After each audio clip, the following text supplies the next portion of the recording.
চোখের পানি, মনের আবেগ, যা আছে আপনার ভিতরে, কষ্ট, দুঃখ, যন্ত্রণা, সব আল্লাহকে ঢেলে দিবেন ইনশাআল্লাহ। নিজের আবেগ ধরে রাখবেন এখানে, আপনি আল্লাহর জন্য ঢেলে দিবেন। মানুষকে আবেগ দেখা কি না? মানুষ আপনার চোখের পানির মর্ম বুঝবে? মানুষ কি মানুষের চোখের পানির মর্ম বোঝে?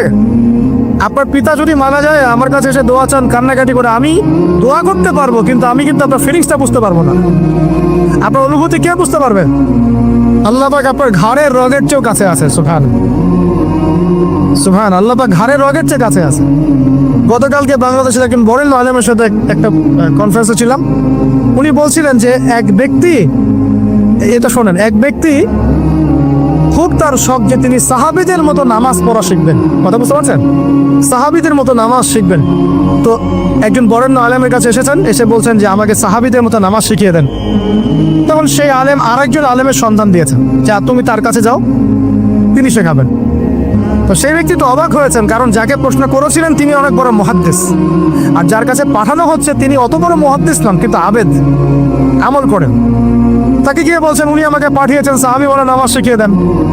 তখন তিনি বলছেন ঠিক আছে, সুন্দর করে ওযু করে আসো, সুন্দর করে ওযু করে আসো। ওযু করার সময় খালি খেয়াল রাখবা যে আমি ওযু করছি শুধু আল্লাহর সন্তুষ্টির জন্য। কি খেয়াল রাখবেন? ওযু করছি শুধু আল্লাহকে রাজি খুশি করার জন্য ওযু করছে, আর কোনো উদ্দেশ্য নয় আমার। ওযু করতে যাচ্ছে, তিনি আবার বলছেন দাঁড়াও, শুধু আল্লাহকে রাজি খুশি করার জন্য ওযু করো। আবার শুরু করছেন, আবার বলছে শোনো, শুধু আল্লাহকে রাজি খুশি করার জন্য ওযু করো।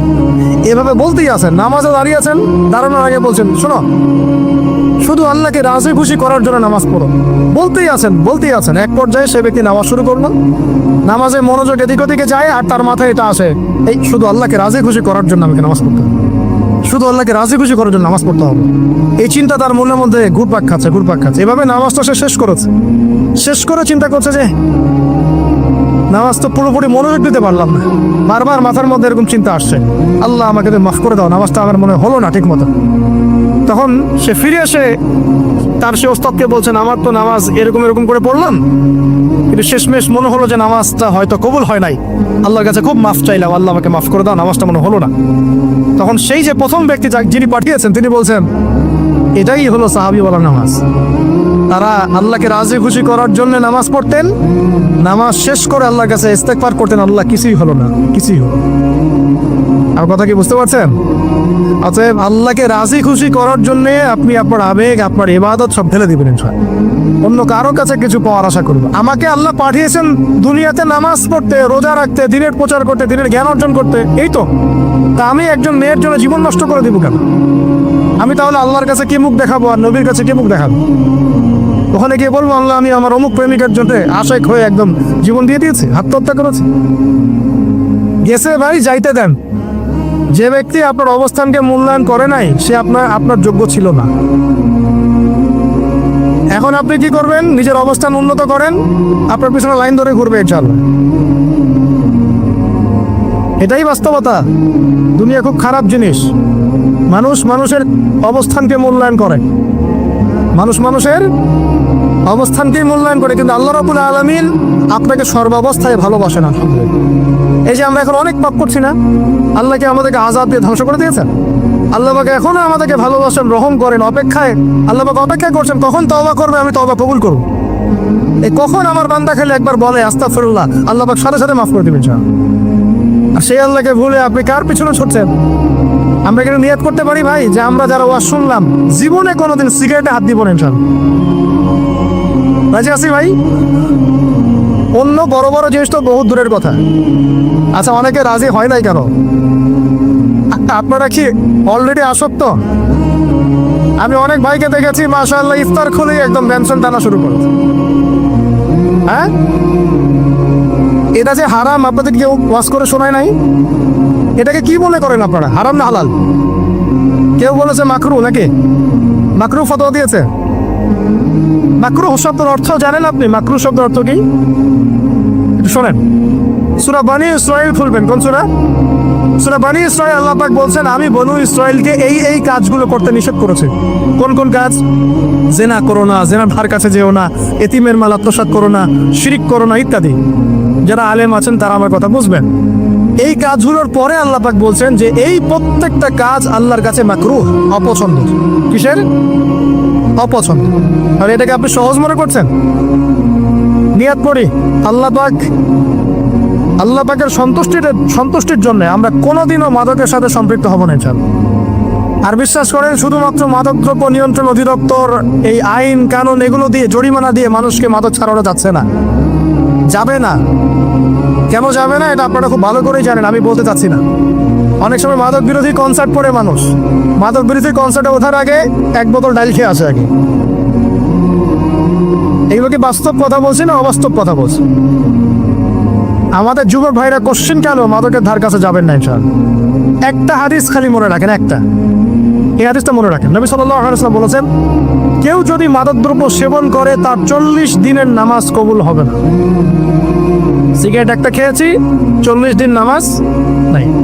এরপর যদি সে তওবা করে আল্লাহ মাফ করে দিবে। আবার যদি মাদক খায় আবার 40 দিন কবুল হবে না। যদি আবার তওবা করে আল্লাহ মাফ করে দিবেন। আবারও যদি খায় আবারও 40 দিন কবুল হবে না। আবারও তওবা করলে আল্লাহ আবার মাফ করে দিবেন। চতুর্থবার সে যদি মাদক খায়, আল্লাহ রাসূল সাল্লাল্লাহু আলাইহি ওয়াসাল্লাম বলছেন, আল্লাহ পাক কিয়ামতের মাঠে তাকে তিনাতুল খাবাল পান করাবেন। কি পান করাবেন? তিনাতুল খাবাল। সাহাবীরা বললেন, ইয়া রাসূলুল্লাহ, এটা কি তিনাতুল খাবাল? কি? নবী সাল্লাল্লাহু আলাইহি ওয়াসাল্লাম বলছেন, এটা হচ্ছে জাহান্নামীদেরকে আযাব দেওয়ার পর তাদের রক্ত মাংসের যে পুঁজ বের হবে, যে ড্রিঙ্কস, জাহান্নামের হার্ড ড্রিঙ্কস, এই ড্রিঙ্কস এর নাম হলো তিনাতুল খাবাল। সে কোরআন তেলাওয়াত, যে ব্যক্তি কোরআন তেলাওয়াত করতে পারে নিয়মিত, তার মনের মধ্যে এই হতাশা, এই ভীরুতা, এই কাপুরুষতা কিচ্ছু আসবে না ইনশাআল্লাহ। আমি গ্যারান্টি দিচ্ছি আপনাকে, হতাশা আসবেই না আপনার মনে যদি আপনি কোরআন বুঝতে পারেন। কোরআনের একটা আয়াত নিয়ে কোনো সময় দেখা যায় 2-3 ঘন্টা সময় পার হয়ে যাচ্ছে, আয়াতটা ছেড়ে সামনে যেতে পারছেন।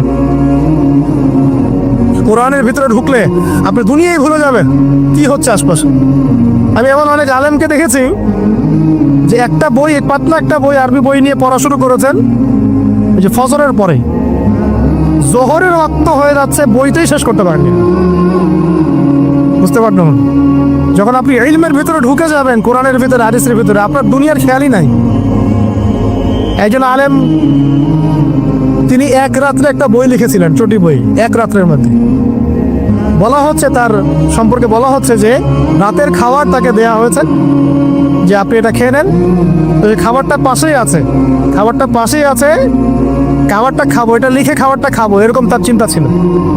ফজর হয়ে গেছে, বই লেখাও শেষ, খাবার এই অবস্থায় পড়ে আছে, ডুবে গেছেন ভিতরে, খাওয়ার মাথায় খেয়াল নাই।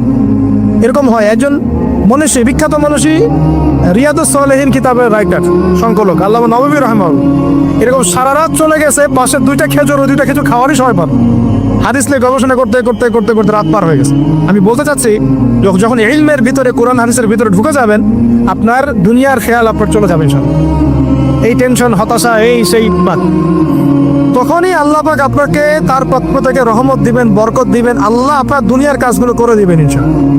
তাহলে কেউ আপনার দুনিয়ার ওই কাজটা করে দিয়েছে, কেউ ওই কাজটা করে দিয়েছে, কেউ বাসায় খাবার পাঠিয়ে দিয়েছে, আল্লাহ পাকই এগুলো করাই দিবেন ইনশাআল্লাহ। তো প্রিয় ভাইরা, মাদকে যাবো না আল্লাহর কাছে আসবো? 2 নম্বর কোরআন তেলাওয়াত, 3 নম্বর আল্লাহর জিকির। 3 নম্বর কি ভাই? আল্লাহর জিকির। চলতে ফিরতে সব সময় মুখ চলতে থাকবে, মুখ না চললেও মনে মনে মন তাজা থাকবে, মনে মনে জিকির হতে থাকবে।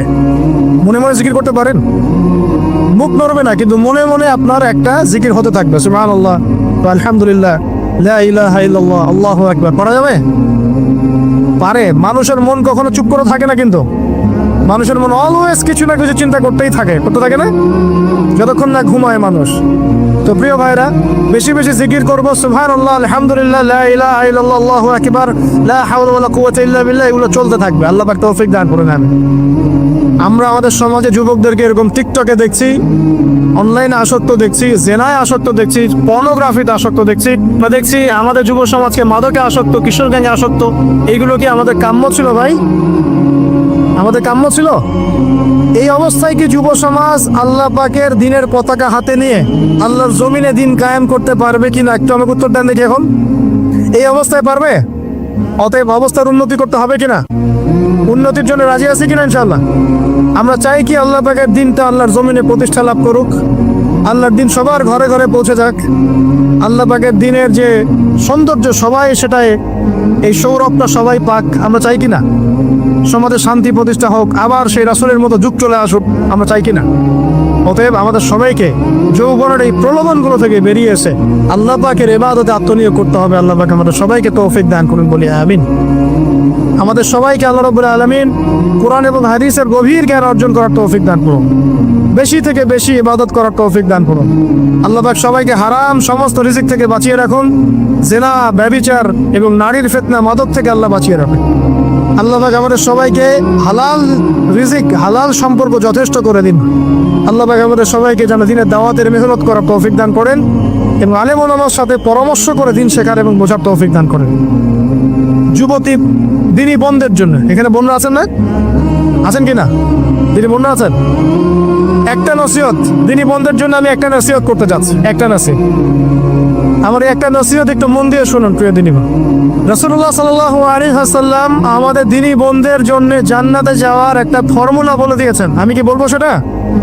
আচ্ছা, রাসূলুল্লাহ সাল্লাল্লাহু আলাইহি ওয়াসাল্লাম বলেছেন আমাদের দিনী বোনেরা, আমাদের মায়েরা, এই নারী জাতি মাত্র 4টা কাজ করলে জান্নাতের যে কোনো দরজার ইচ্ছা প্রবেশ করতে পারবেন। স্যার খুশি হন নাই? কয়টা কাজ? মাত্র 4টা। এক, যদি আমাদের দিনী বোনেরা 5 ওয়াক্ত নামাজটা ওয়াক্ত মতো পড়ে, আল্লাহ পাক তৌফিক দান করো, বলি আমিন। 2 নম্বর, যদি তারা রমাদান মাসের রোজাটাকে ঠিক মতো আদায় করতে পারে। 1 নম্বর 5 ওয়াক্ত নামাজ ঠিকঠাক আদায় করা, 2 নম্বর রমজান মাসে সওম রাখা, 3 নম্বর তাদের লজ্জাস্থানের হেফাজত করা, মানে শরঈ পর্দা মেনটেন করা, শরঈ পর্দা মেনটেন করা। এবং আমি বলে দেই, চেহারাটা আপনাদের পর্দার অন্তর্ভুক্ত। এটা নিয়ে অনেক বাকবিতণ্ডা হয় না সমাজে, চেহারা দেখানো যাবে কি যাবে না ইত্যাদি।